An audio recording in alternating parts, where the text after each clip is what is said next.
할렐루야. 우리 주님을 사랑하시면 아멘 하시겠습니다.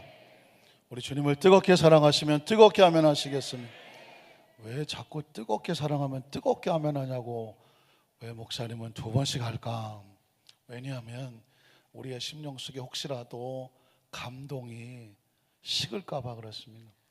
성지순례를 가면 이스라엘 양들을 구경을 시켜주는데 맨 처음에 이스라엘의 양을 보는 사람들이 얼마나 신기하게 생각하는지 버스를 타고 가다가 꼬박꼬박 졸다가 저기 이스라엘의 양이 있습니다. 그럼 막 어디 있느냐고 막 눈을 부라리면서 와 양을 보려고 다 일어선답니다.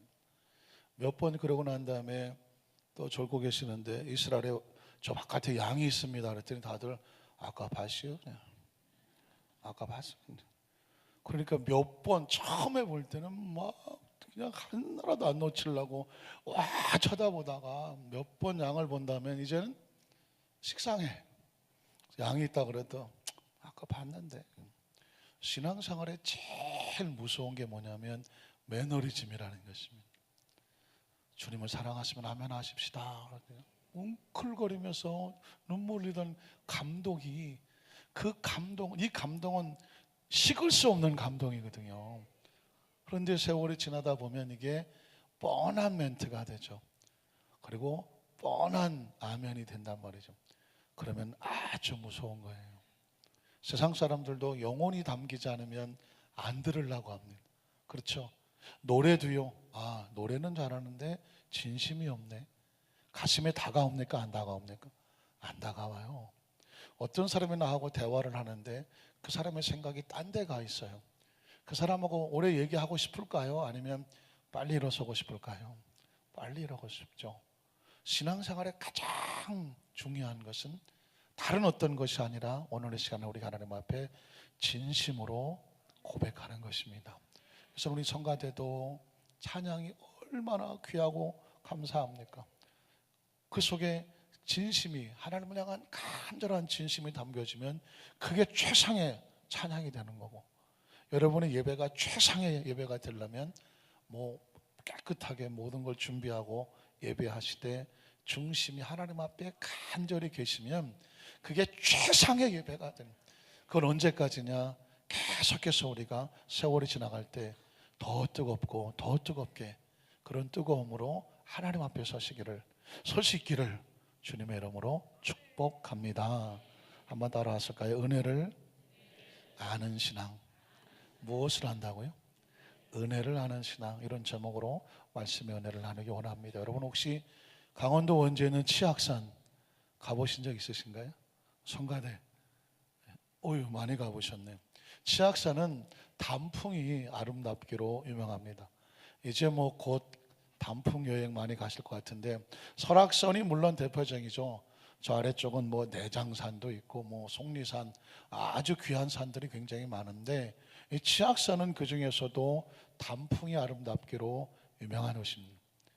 그런데 치악산을 한번 갔다 오신 분들 아까 손 많이 드셨는데 올라갈 때 어떻게 올라갑니까? 치를 떨고 올라갑니다. 얼마나 산세가 힘들든지 올라갈 때 막 치를 내가 여기를 왜 안 나? 막 치를 떨고 올라가서 내려올 때는 어떻게 내려올까요? 악을 쓰고 내려오죠. 안 가본 사람은 몰라요. 악을 쓰고 내려오죠. 그래서 그 산 이름을 뭐라고 부른다? 치악산이라고. 그런가 안 그런가 한번 가보세요. 그러면 막 치를 떠고 올라갔다가 악을 쓰고 내려온다. 그래 치악산.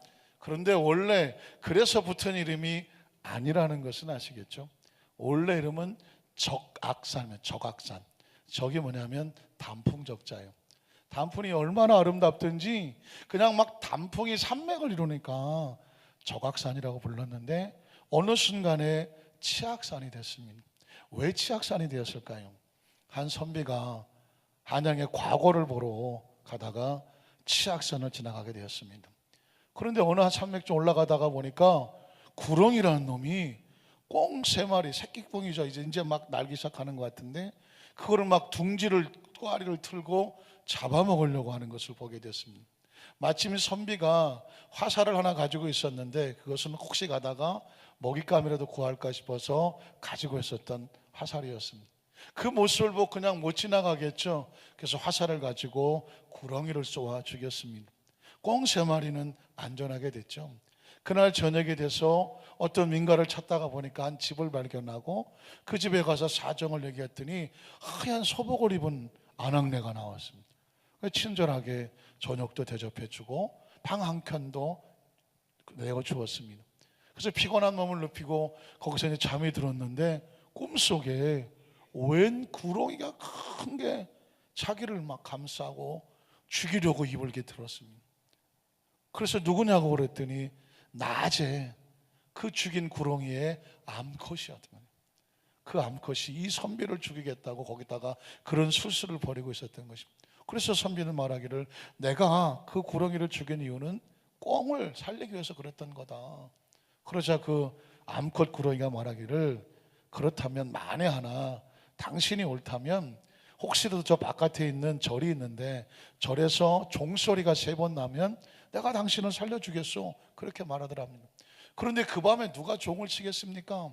그런데 정말 누가 그 소리를 듣기는 한 것처럼 갑자기 종이 하나가 꽝, 좀 있더니 꽝, 그리고 좀 있다가 꽝 하고 3번 종소리가 나더라는 것입니다.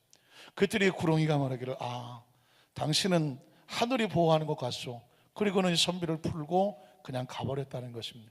꿈에서 깨어난 이 선비는 신기했던 것이죠. 아니 그 종소리가 꿈속의 종소리인지 실제 종소리인지 신기해서 그 집을 빠져나와갖고 그 절에 가서 종을 가서 봤더니 꽁 3마리가 머리가 깨져갖고 밑에서 피를 흘리고 있더라는 것이죠.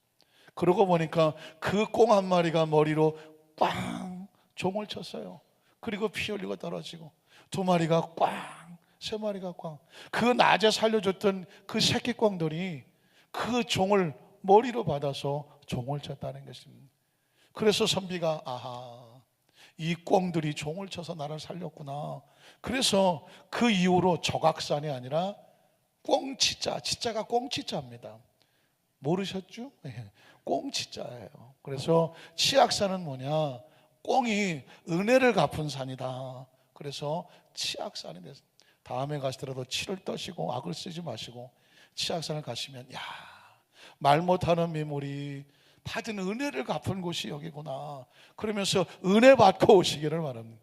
한국의 이 전래 동화나 민화를 보면 참 신기하게도 말 못하는 이 미물들, 동물들이 심지어 곤충들까지도 은혜 갚는 이야기가 있습니다.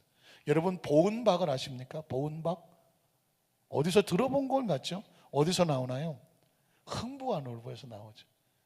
흥부가 다리가 부러진 제비의 다리를 잘 치료해 줬더니 다음에 돌아올 때 뭘 가져왔나요? 씨앗을 하나 가져왔죠. 그 씨를 박씨를 가지고 심어서 큰 박을 설게 됐는데 그 박이 뭐냐면 보은박입니다. 은혜에 갚아서 흥부에게 은혜를 갚느라고 하는 그게 보은박이에요. 제비도 은혜를 갚는다는 거죠. 결초보은이라고 하는 한자 쓰고도 그것도 까치가 자기를 살려준 그 사람을 돕기 위해서 나온 말이고 심지어 거미도 은혜를 갚는답니다. 다윗이 한 산을 헤매고 갈 때 보니까 그 어떤 새가 거미를 잡아 죽이려고 하길래 그 새를 쫓아줬답니다. 그러다가 사울에게 쫓겨서 한 동굴에 숨었는데 사울의 병사들이 다윗을 죽이려고 동굴까지 왔어요. 근데 마침 거미가 동굴을 거미줄로 막아버렸습니다. 그러면 그 안에 사람이 있을 것 같아요? 없을 것 같아요? 없을 것 같죠. 거미줄 때문에 사울의 병사들이 그냥 가버렸습니다. 다윗이 나와서 나중에 생각하기를 거미가 나를 살렸구나. 그러니까 실제로 말 못하는 이런 미물들도 은혜를 갚는다라는 거죠. 그런데 사람은 어떨까요? 참 신기한 것은 사람의 문제죠. 혹시 들어보셨나요? 머리 검은 짐승은 뭐 하는 게 아니다. 돌보는 게 아니다. 드리는 게 아니다. 세상에 머리 검은 짐승은 누구예요? 사람이거든요. 물론 이렇게 뵈니까 허유신 분도 계시지만 검은 짐승은 사람을 말하는데 사람은 신기하게 은혜를 베풀면 은혜를 은혜로 갚는 수도 있겠지만 간혹 가다가 뭐가 서운하고 섭섭하면 은혜보다는 원한으로 갚는 수가 많다는 것입니다. 그래서 머리 검은 짐승은 돌보는 게 아니다, 가슴 아픈 이야기가 나온. 혹시 아십니까? 여러분, 어떤 사람이 물에 빠진 사람을 건져줬더니 뭘 내놓으라 그래요? 아니, 생명을 살려줬더니 내 보따리 어디 갔냐고. 보따리 내놓으란 말도 그래서 나왔죠. 안타깝지만 많은 사람들은요, 은혜는 어디다 새겨요? 물에다 새겨. 물에 새긴 은혜가 있습니까? 없습니까? 진작 떠나가버리고 없죠. 그러니까 은혜는 막 쉽게 잊어버려요. 그러면서 마음에 서운하고 섭섭한 것은 어디다 새길까요? 돌에다 새겨. 내 눈에 흙이 들어가기 전 절대로 내가 잊어버리지 않겠다고 돌에 새기니 이거 뭐 잊혀지지도 않아. 그러니까 여러분, 사람은 어떻게 되냐면 이 은혜를 반드시 붙잡고 지켜야 되지, 그냥 놔뒀다간 은혜를 모르는 존재가 되어버립니다. 그래서 여러분, 오늘 성신앙독에 보면 시편 103편을 읽었어요. 우리 목사님이 시편 103편을 읽었는데 1절로 2절에 보면 말씀의 명령이 이렇게 기록됩니다. 시편 103편 1절로 2절. 내 영혼아 야훼를 송축하라. 내 속에 있는 것들아 다 그의 거룩한 이름을 송축하라. 내 영혼아 야훼를 송축하며 밑줄을 치셔야죠. 뭘 잊지 말아야 돼요? 그의 모든 은택을 뭐하지 마라? 잊지 마라. 네가 받은 복을 잊지 마라. 참, 아까 우리 찬양 드릴 때 보니까 우리 권사님 한 분이 받은 복을 세어보라 할 때는 두 손을 들고 찬양을 하시죠. 위에 서니까 다 보여요. 받은 복을 세어보라 했더니 그 복이 큰 것을 아는 사람은 두 손 들고 찬양하지 않을 수가 없는 거죠. 이건 하나님의 말씀이고 명령입니다. 오늘 성경 본문에는 뭐라고 말하고 있는지 아십니까? 이 은혜와 감사에 대해서 귀중한 원리가 하나 나옵니다. 원리는 뭐냐? 하늘나라 법칙이에요. 저와 여러분의 마음속에 법칙을 기억하고 살면 그 법칙이 여러분을 축복합니다. 마태복음 25장 28절인가요? 29절, 28, 29절에 보면 이렇게 말하죠. 그에게서는 뭐냐면 한 달란트를 주었지만 서운하고 섭섭해서 에이, 저 주인 아주 인정머리 없는 사람이야. 그냥 주인에게 자기가 맡겨진 은혜를 잊어버리고 땅에 처박아 뒀다가 나중에 여기 있어요 하고 가져온 사람이에요. 그 한 달란트를 빼앗아서 10달란트 받은, 10달란트 뭐일까요? 5달란트를 받았지만 그 은혜에 감사해서 또 5달란트를 남겨서 10달란트가 된 사람입니다. 그 10달란트 가진 자에게 주어라. 그러면서 무릇 있는 자는 받아 풍족하게 되고, 여러분 이것은 성경 구절 중에 하나가 아니라 법칙이에요. 한번 따라하실까요? 무릇 있는 자는 받아 풍족하게 되고 없는 자는 그 있는 것까지 어떻게 되리라? 빼앗기리라. 자, 이 말을, 이 말씀의 뜻만 가지고 들으면 잘 이해가 안 되지만 여기다가 감사와 은혜를 집어넣습니다. 한번 따라 하실까요? 감사가 있는 자는 받아서 풍족하게 되고, 감사가 없는 자는 그 있는 것까지 빼앗기리라.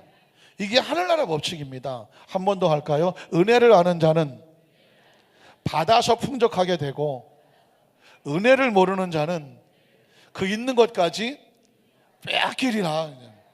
오늘 여러분이 이 말씀을 들었으면 적어도 우리 여의도 순복 안산교회에 예배에 참석해서 말씀을 들은 우리 성도님들은 설교를 들었다고 생각하시면 안 되고요, 하나님의 법칙을 하나 가슴에 새긴다고 생각하셔야 돼요.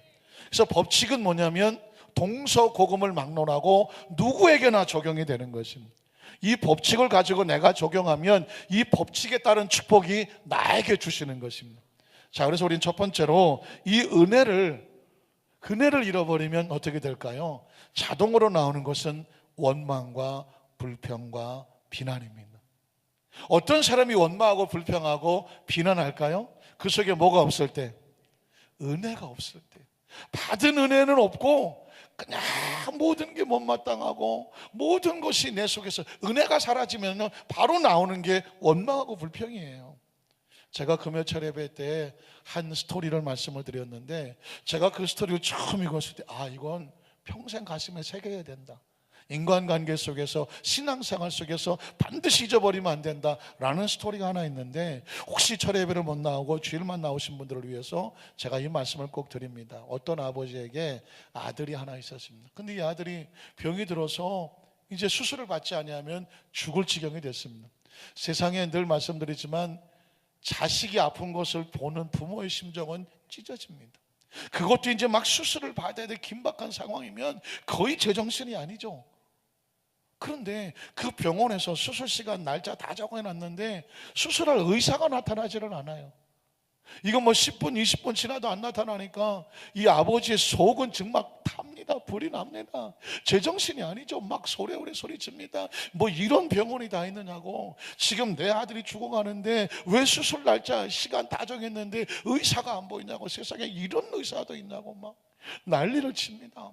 간호사가 옆에서 선생님 조금만 기다려주세요. 지금 선생님 오시는 중이에요. 오기는 어디만 벌써 몇 시 지났어. 막 화가 나.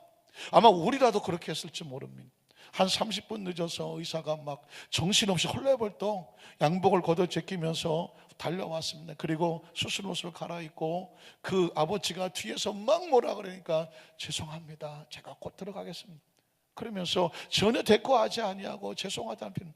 그 의사를 바라보는 아버지의 속은 기가 찹니다. 세상에 무슨 저 따위 의사가 다 있냔 말이야. 지금 지 자식 같으면 이렇게 늦게 오겠냐고 막 소리를 질러댑니다.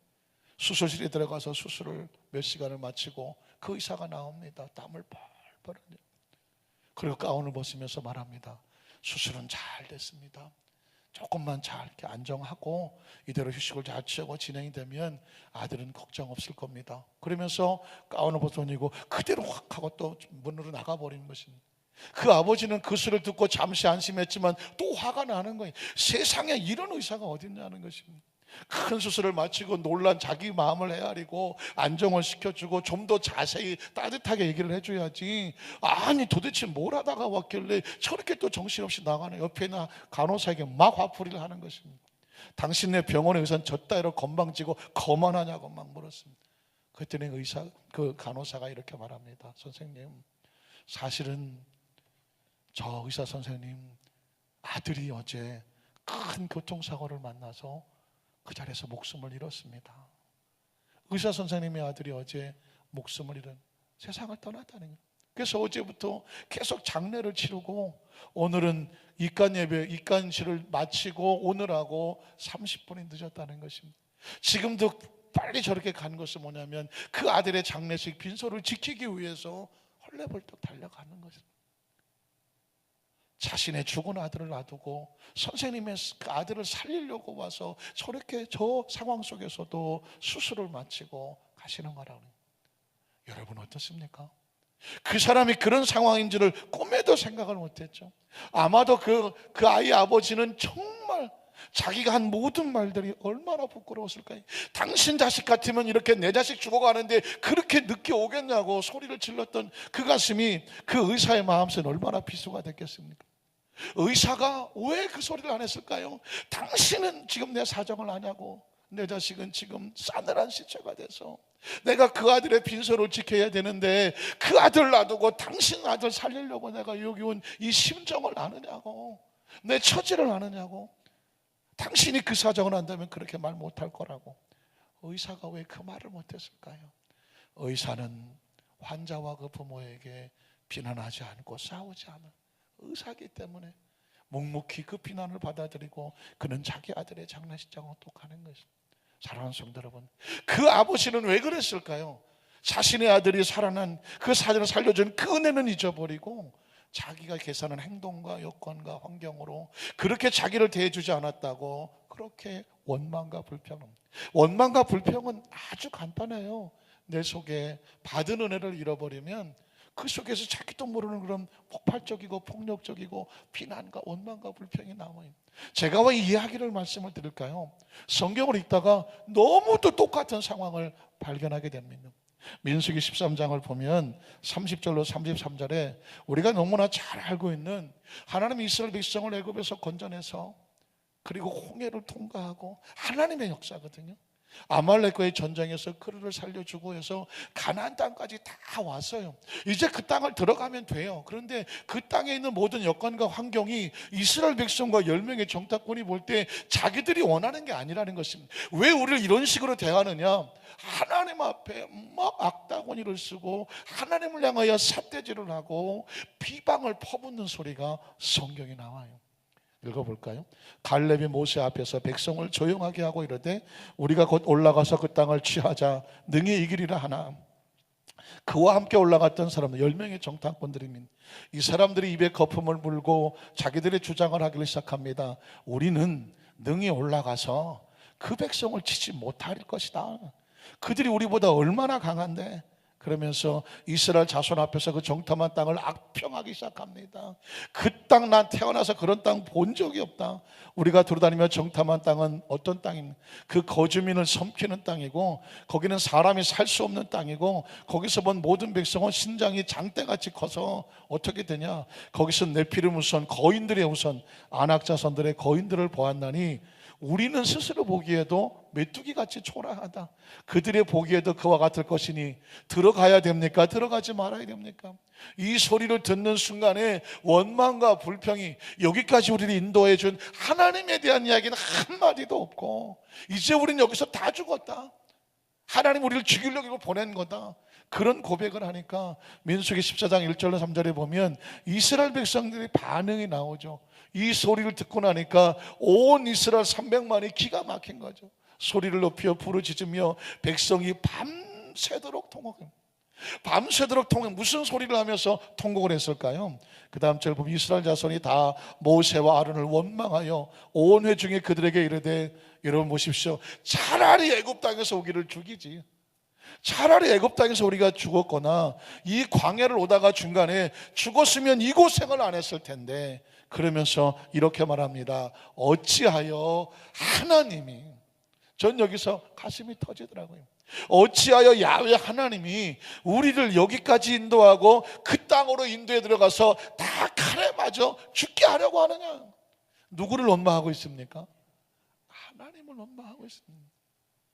그것도 그 다음 절에 우리가 4절에 뭐라고 말합니까? 우리 처자가 사로잡히니 이제 하나님 필요 없다. 우리는 하나님 믿을 필요 없다. 차라리 어디로 돌아가자? 애굽으로 돌아가자고 말했습니다. 아니 이스라엘이요 70명이 애굽에 내려갔어요. 430년 동안에 300만이 되도록 하나님이 그들을 보호했습니다. 그들이 거대한 민족이 되게 했습니다. 바로에게 10번의 재앙을 쏟아서 바로가 이스라엘 백성을 내어보내지 않을 수 없도록 만들었죠. 아시는 것처럼 귀에 못이 박히도록 들었잖아요. 홍해수를 찢어 가른 것도 하나님이고 그 광야에서 마실 물걸 먹을 걸 주신 것도 하나님이고 아말렉과의 전쟁에 승리케 하신 분도 하나님이. 지금 이스라엘 백성이 존재하는 것은 누구의 은혜예요? 하나님의 은혜예요. 지금 가나안 땅도 하나님께서 주시겠다는 거예요. 근데 자기들이 생각한 그 땅이 아니라는 것이. 하나님께서 우리에게 이럴 수는 없다고 하면서 하나님을 원망하고 불평하는 거예요. 마치 의사의 사정을 알지 못하는 아버지가 그 의사의 뒤통수에 대고 별의별 소리를 다 쏟아내는 것처럼 하나님 면전 앞에서 별의별 소리를 다 드러내는데 세상에 하나님의 가슴이 어떨 것 같아요? 저는 성경을 읽다가 이걸 이스라엘 백성의 소리로 듣지 아니하고 그 소리를 들으시는 하나님의 심정이 되보자고요. 여러분이 하나님이에요.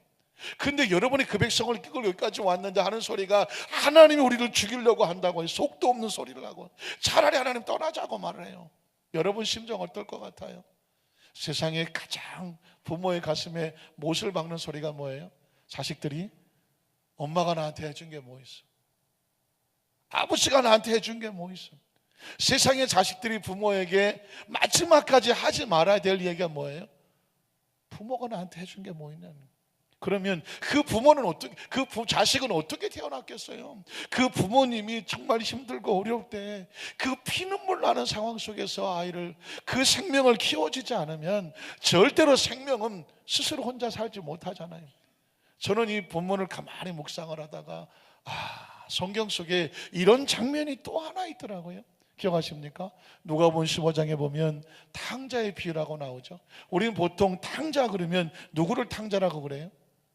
둘째 아들, 집을 나가는 자녀를 탕자라고 말하지만 성경은 놀랍게도 집을 나갔다 들어온 아들이 탕자가 아니라 그 집안에 아주 열심히 부모 말을 듣고 있는 것 같지만 아버지 은혜를 모르는 자를 탕자라고 말합니다.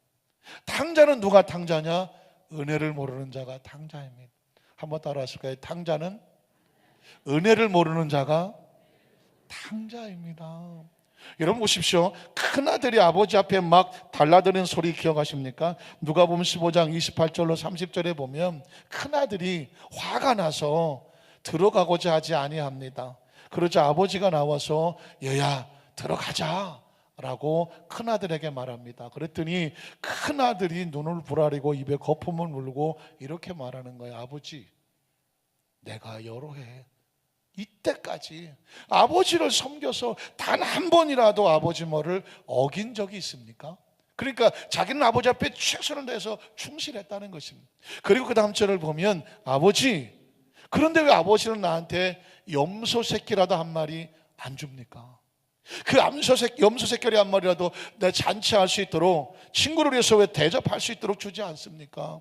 나와 내 벗으로 즐기게 하신 일이 없더니 아버지의 살림을 창녀들과 함께 삼켜버린 이 나쁜 놈 새끼, 이 놈이 들어왔는데 어떻게 아버지는 그 놈을 위해서는 값비싼 살찐 송아지를 잡으십니까? 아버지, 난 서운합니다. 나는 속상하고요, 아버지 하는 일은 못마땅해. 그래서 난 못 들어가요. 이게 큰아들이 하는 이야기입니다. 그랬더니 그 다음 절에 보면 아버지가 이렇게 말합니다. 아버지가 말하되 얘야, 너는 항상 누구와 함께 있어요? 나와 함께 있어. 그 내 것이 다 누구 거예요? 네 거야. 야, 이 사람아, 네가 왜 나하고 뭐 계산을 하냐? 아버지하고 자식은 계산하는 사이가 아니라 은혜의 관계죠. 아버지는 이미 자식의 모든 걸 주기로, 그리고 그 자식이 소유할 것을 알고 있어요. 그런데 이 자식은 뭐라고 말하냐면 자신이 받은 건 생각하지 아니하고 안 받은 거, 안 해준 거, 염소 새끼 한 마리 없다라고 서운해하고 있습니다. 참, 은혜를 모르면은요 세상에 다 서운해요. 어떠십니까? 저와 여러분이 지금 이렇게 존재하고 있는 동안에 우리가 받은 것이 얼마나 많아요. 여러분, 여기까지 살아오면서 우리가 받은 것에 대해서 얼마나 감사하십니까? 저는 저희 집 아이가 처음 태어났을 때 그 장면을 평생 잊을 수가 없어요. 처음 태어나다 보니까 딱 요만하더만, 요만하죠. 그냥 얼굴은 짜글짜글 막 주름이, 어린애가 웬 주름이 이렇게 많아? 그냥 완전히 짜글짜글 주거리더만. 제가 이 핏덩어리를 받아들고 두 가지 감정이 와서, 첫 번째 감정은 뭐냐면 어쭈구리, 이거 어디서 많이 봤는데, 어디서 많이 봤더라고. 이놈을 어디서 봤을 것 같아요? 거울에서 봤지, 거울에서. 아직은 핏덩어리가 요만하고 짜글짜글한데 얼굴 인상을 보니까 어디서 많이 봤는데 날 닮았어. 그러면서 저는요 왈칵 울었어요. 왜 울었냐면, 하나님, 내가 세상에 이렇게 태어났군요. 어떠세요? 여러분의 세상에 태어나던 그 첫날을 기억하시나요? 맨날 어려운 것만 물어봐요. 전 여러분이 태어난 걸 기억해요. 왜? 저하고 별 다를 게 없어. 다 이러고 태어났어요. 다 요만한 핏덩어리로, 다 쪼글쪼글하게, 머리숱도 별로 없고 눈도 못 뜨고 이빨도 없고, 그리고 태어났어요. 그게 저와 여러분이 이 세상에 태어난 모습이에요. 그러니 그 생명을 누가 돌보지 않으면 여기까지 와 있을 수가 있습니까? 또 묻고 싶은 게 있어요. 이제까지 삶을 살아오면서 한두 번 죽을 고비 안 넘겨본 사람 있나요? 제 짧은 인생에도요 몇 번 죽을 뻔했어요. 가만히 돌이켜보면 그때 끝났을 텐데 어떻게 살았는지 정말 기적 같은 일도 너무나도 많아요. 어떠십니까? 지금 우리가 살아있는 것은 그래서 뭐라고 고백할 수밖에 없습니까? 하나님의 은혜요. 은혜로 하나님 여기까지 살려주셔서 지금 내게 주신 모든 것은 다 하나님의 것이에요. 그러니까 지금 이 은혜를 알면 내게 지금 당장 하나님의 뜻과 계획을 몰라서 왜 내 생각대로 안 돼? 왜 내 방법대로 안 돼? 왜 내 기억대로, 계산대로 안 돼? 왜 내가 원하는 대로 안 돼? 이것 때문에 절망하고 좌절하고 낙심할 이유가 없어요. 그래서 여러분, 은혜를 아는 것, 깨닫는 것이 하나님 은혜구나.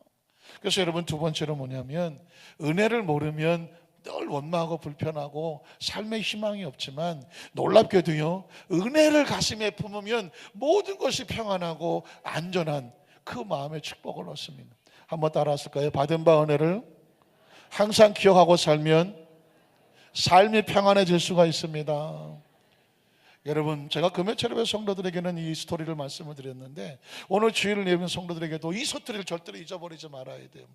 이 스토리는 뭐냐면 어느 노 부부가 계셨는데 그만 할머니가 눈에 심각한 안질환을 겪다가 급기야는 실명을 해버리고 말았습니다. 처음부터 눈이 안 보였으면 적응이 됐겠지만 일생을 살다가 갑자기 노년에 실명을 하면 온 세상이 캄캄하니까 얼마나 큰일입니까? 어쩔 수 없이 할아버지가 그 할머니를 그 맹아들 또는 맹인들을 위해서 특식 교육을 시키는 학교를 버스를 타고 또 갈아타고 해서 3년 동안 같이 다니셨어요. 왜냐하면 그것이 익숙해지기까지 얼마나 힘들겠습니까? 비가 오나 눈이 오나 할아버지가 할머니를 손을 꼭 붙잡고 같이 3년을 다녀줬습니다. 근데 어느 날 갑자기 할아버지가 할머니 가슴에 비수를 찌르듯 청청병력 같은 소리를 합니다. 여보, 내가 내일부터는 당신하고 같이 못하겠어. 세상에 이런 소리가 어디 있습니까? 앞도 보이지 않는 그 할머니를 혼자 버스를 갈아타고 또 우원을 타고 거기 맹인들의 특수학교를 혼자 갔다 오라는 것입니다. 갑자기 가슴이 두근두근하고 벌렁벌렁하죠. 할아버지는 말합니다. 언젠가는 또 내가 먼저 세상을 떠날 수도 있는데 당신 혼자 남으면 언제까지 내가 같이 다니겠어. 그러니까 좀 서운할지 모르지만 당신 혼자 다니는 것을 꼭 익숙해야 돼요. 내가 잊어버리고 충분히 혼자 다니겠더만. 그랬더니 할머니가 그 소리 들으면서 이놈의 영감탱이가 올게 왔구나. 처음에는 그렇게 나를 막 위해서 같이 있어주더니 이제는 귀찮은가 보다. 이제는 자기 시간 뺏기는 것이 힘드니까 이제는 나 혼자 보내는 것보다. 할머니 마음이 얼마나 아팠겠어요. 그래서 할머니가 알았다고 나 혼자 보겠다고 그래놓고 그 밤에 펑펑 이불 속에서 몰래 울었어요. 다음날 아침에 마음을 독하게 먹고 혼자 떠납니다. 얼마나 두렵고 떨리고 그 버스를 타러 가고 넘어지고 막 흔들거리면서 마침내 갔다 와. 그러면서 이제 1년을 혼자 다니기 시작을 했어요. 어느 해인가 그 버스를 타고 가는데 버스 기사 뒤쪽에 자리를 앉았습니다. 그 버스 기사가 할머니에게 이렇게 말을 해요. 할머니 참 좋으시겠어요. 왜요? 아니 두 분이 할아버지하고 지난 몇 년 동안 꼭 같이 이렇게 다니시고 할아버지가 늘 동행해서 이렇게 주시니 얼마나 보기 좋은지 몰라요. 그랬더니 할머니 이렇게 말합니다. 아유 그것도 1년 전 일이요. 처음에 내가 실명을 했을 때는 3년 동안 나를 그렇게 보호해 주더니 이놈의 영감이 이제는 귀찮은가 봐요. 이제는 짜증이 나고 자기 시간도 좀 갖고 싶은지 1년 전부터는 난 이렇게 혼자 다녀. 아유 옛날이야. 그러니까 그 의사가 말하기를 무슨 소리세요? 지난 1년 동안에도 할아버지는 할머니를 혼자 두지 않았어요. 저 뒤에 몇 칸 건너 뒤에 여전히 지금 할아버지는 할머니를 늘 따라다니고 함께 계셨어요. 할머니가 그 얘기를 듣는 순간에 얼마나 눈물이 나겠어요. 할아버지 마음을 알았어. 홀로 착한 적응하도록 했지만 그 할아버지가 할머니를 결코 홀로 두지 않았던 거예요. 조금 멀리 떨어진 곳에서 여전히 그 할아버지는 할머니를 혹시 모를 거를 대비해서 같이 있어줬다는 것이죠. 할머니는 모른 척했지만 할아버지의 그 마음을 알고 나서 얼마나 마음이 뜨거웠겠어요. 그 다음 날도 홀로 나가는 것 했지만 할머니는 더 이상 이제 마음이 서럽지 않습니다. 왜 서럽지 않을까요? 할아버지가 항상 내 뒤에 있다는 사실을 알고 있기 때문에. 그 은혜에 고맙고 감사하니까 열심히 더 혼자 적응해 보려고 애를 쓰는. 그 얘기를 제가 가만히 들으면서 그냥 잊어버릴 수도 있겠지만 우리의 마음속에 은혜가 들어오면 똑같은 버스의 자리에 앉았어도 표정이 달라지더라고요. 은혜가 없으면은요, 은혜가 없으면 원망과 불평이니 얼굴이 항상 굳고 딱딱하고 불만일 수밖에 없어요. 그러나 내 속에 은혜가 가슴 깊이 있으면 얼굴이 따뜻해질 수밖에 없어요. 성경에 보니까 그런 장면이 있더라고요. 사무엘상 1장 17절로 20절을 보면 엘리가 대답하여 이르되 평안히 가라. 지금 한나가 통곡하고 오랫동안 슬피 울며 술 취한 듯이 오랫동안 기도한 그 한나의 기도하는 모습을 보고 하나님의 사자였던 엘리가 이렇게 말하는 것입니다. 평안히 가라. 이스라엘의 하나님이 내가 기도하여 구한 것을 허락하시기를 원하노라 하여. 하나님의 말씀이 한나에게 선포이 됐습니다. 그것이 한나에게 얼마나 큰 은혜가 됐는지 그 다음 절 보니까 이렇게 말해요. 다 이르되 당신의 요종이 당신께 은혜 입기를 원하나이다 하고 가서 먹고 얼굴에 다시는 뭐가 없어요? 한문으로는 수색이라고 말해요. 근심의 색깔이라고 말하는데 근심하는 빛이 없었다고 말합니다. 상황은 똑같아. 여전히 한나에게는 아직 자식이 없어. 그러나 이제 한나는 더 이상 울지 않아요. 더 이상 슬퍼하지 않아요. 더 이상 낙심하지 않아요. 왜? 하나님의 말씀이 그 속에, 하나님이 내 사정을 아신다, 하나님이 내 기도를 듣고 계신다, 그 속에 은혜가 들어오니까 다시는 한나의 얼굴에 근심빛이 없어요.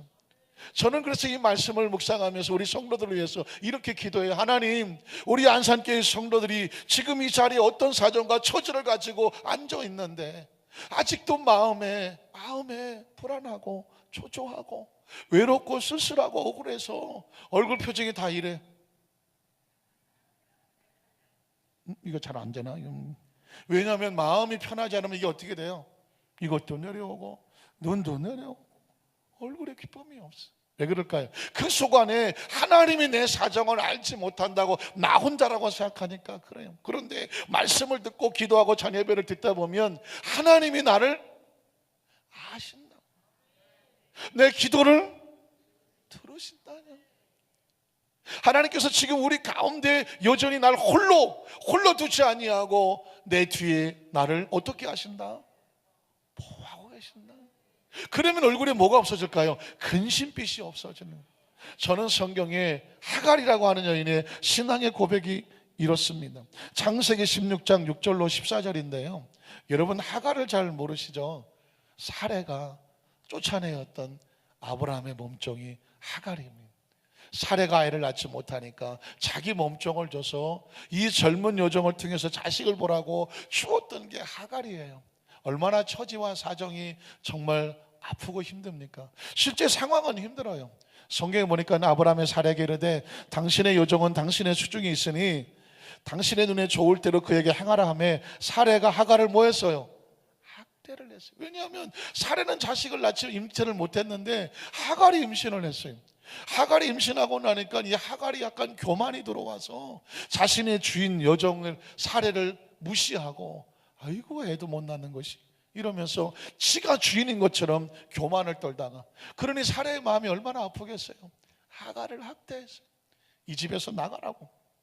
결국 하갈은 쫓겨날 수밖에 없습니다. 하갈이 사레 앞에서 도망을 했습니다. 이제는 뭐 아무 데 갈 데가 없죠. 그런데 여러분 보십시오. 하갈을 홀로 두었을까요? 야훼의 사자가 광야의 샘물 곁 곧 숫길 샘 곁에서 하갈을 만납니다. 무슨 뜻입니까? 거기까지 쫓아왔다는 것이죠. 그 도망치는 하갈을 홀로 두지 않았다는 것이죠. 그리고 그 다음 절을 보면 이르되 사레 여종 하갈아 내가 어디서 왔으며 어디로 가느냐. 사실은 하갈은 갈 곳도 없고 있을 것도 없어요. 그런데 묻습니다. 너는 어디서 왔으며 어디로 가냐? 라고 그 처지의 여건을 묻습니다. 그랬더니 그 다음 절에 보니까 이렇게 말하죠.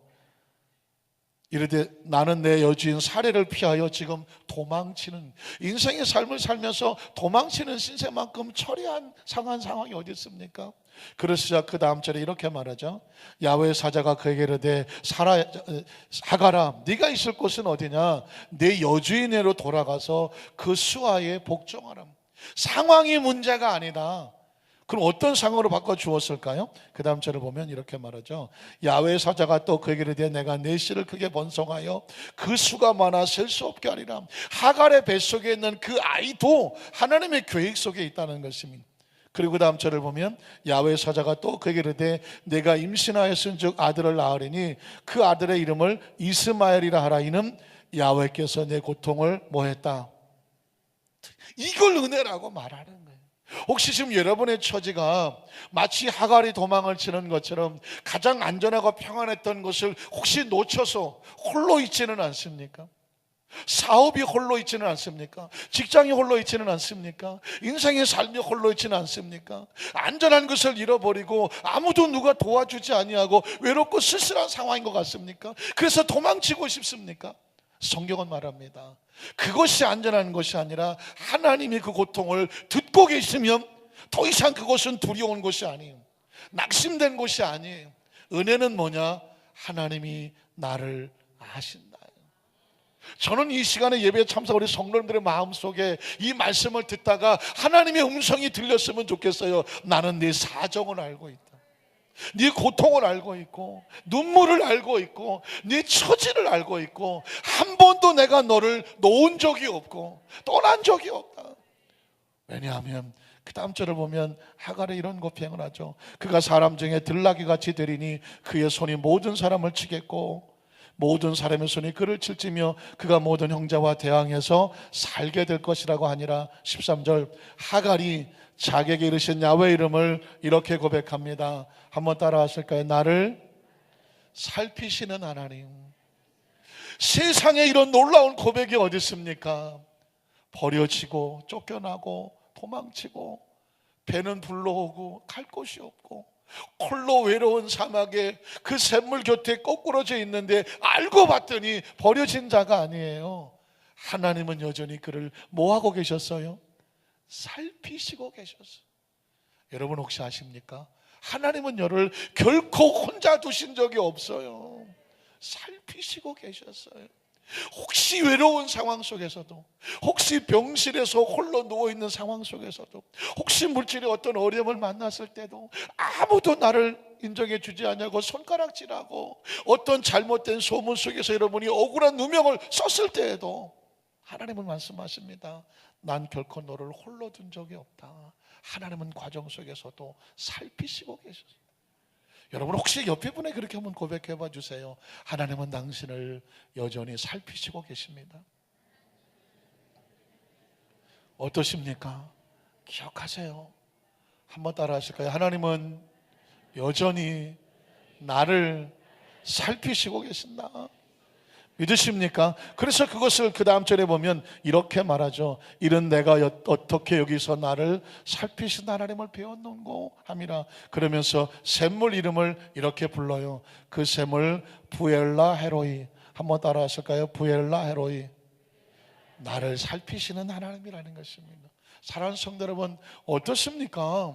똑같은 상황이죠. 이제 하갈은 다시 아브라함의 집으로 들어갑니다. 정말 힘들고 어려운 상황이지만 이제 하갈은 울지 않습니다. 두려워하지 않습니다. 외로워하지 않습니다. 왜냐하면 하나님이 나를 어떻게 해요? 살피시고 있기 때문에. 말씀을 정리하기 원합니다. 여러분의 십자가를 바라보면 크리스찬들은 바로 사울을 하갈과 같은 고백을 하죠. 십자가는 은혜입니다. 십자가는 사랑이에요. 예수님의 십자가를 보면서 뭘 발견할 수 있어야 되냐면 우리를 죄 가운데서 그 생명 쏟아 살려주신 하나님. 믿으십니까? 우리가 무엇을 의롭고 정직해서가 아니라 그 십자가가 마치 샘물, 하갈의 샘물과 같아서 그 십자가 곁에서 그 은혜를 얻는 거죠. 우리를 용서하시는 하나님, 우리에게 성령을 부어주시는 하나님. 성령은 지혜와 명철이 되어주시고, 우리가 혹시 가난과 저주 속에서 홀로 쫓겨난 자 같지만 예수님께 십자가에서 가난과 저주를 다 대속해 주심으로 말미암아 아브라함의 축복을 받을 수 있도록 우리에게 길을 열어주시는 하나님. 육체 가운데 병들어 고통을 당하십니까? 저가 채찍에 맞음으로 너희가 나음을 입었느니라고 말했습니다. 그러니까 우리의 질병도 헤아리셔요. 우리를 건강하게 하시길 원하신 줄로 믿습니다. 인생의 광야 속에서 도망치는 도망자같이 외롭게 쓸쓸하게 살아가는 것이 아니라 우리가 가는 길은 지금 천국을 향해 가고 있는 길입니다. 믿으십니까? 그러므로 매일매일 의미가 있죠. 힘이 있습니다. 우리가 이 땅의 삶을 살 것은 뭐냐면 그 은혜를 잊지 않는 것입니다. 시편 116편에 보면은요 12절로 14절에 다윗의 고백이 하나 더 있습니다. 시편 116편 다윗은 이런 고백을 했어요. 내게 주신 모든 은혜를 내가 야훼께 무엇으로 보답할까? 다윗이 앞만 봐도 다른 사람보다 그렇게 뛰어난 게 없어요. 뭐 찬양 좀 잘하고 뭐 용맹했었을지 모르지만 여전히 그도 죄인이거든요. 그런데 다윗이 다른 사람보다 놀란 건 뭐냐면 그 은혜를 항상 기억하고 그 은혜에 보답하려고 하나님 앞에 몸부림치면서 최선을 다했다는 거예요. 그게 하나님 보시기에 어떻게 하느냐? 합당했다고 말하고 있습니다. 그래서 내게 주신 모든 은혜를 내가 야훼께 무엇으로 보답할까? 그 다음 절 보면 내가 구원의 잔을 들고 야훼 하나님의 이름을 부르며 그리고 야훼의 모든 백성 앞에서 나는 나의 서원을 야훼께 뭐해요? 갚겠다고 말했습니다. 하나님 앞에 드린 서원이죠. 서원을 갚겠다고 말했습니다. 사랑하는 성도 여러분, 제가 서두에 본문의 법칙은 하늘나라 법칙이라고 말했습니다. 무릇 있는 자에게는 더 준다고 말했죠. 감사와 은혜입니다. 꼭 기억하세요. 없는 자는 스스로 불행해지는 거예요. 뭐가 없으니까? 감사와 은혜가 없으니까. 감사와 은혜를 붙잡으면 스스로 행복해지는 것이고, 감사 은혜를 잃어버리면 스스로 불행해지는 거예요. 우리 안산교회 성도들의 가슴 속에 생각 속에 늘 감사와 은혜의 샘물이 차고 넘쳐서 얼굴도 빛이 나고 마음도 편안하고 보는 사람들에게 따뜻하고 늘 하나님 속에 주는 기쁨이 차고 넘치는 축복의 통로가 되기를 주님의 이름으로 축원합니다. 기도하겠습니다. 하나님 아버지,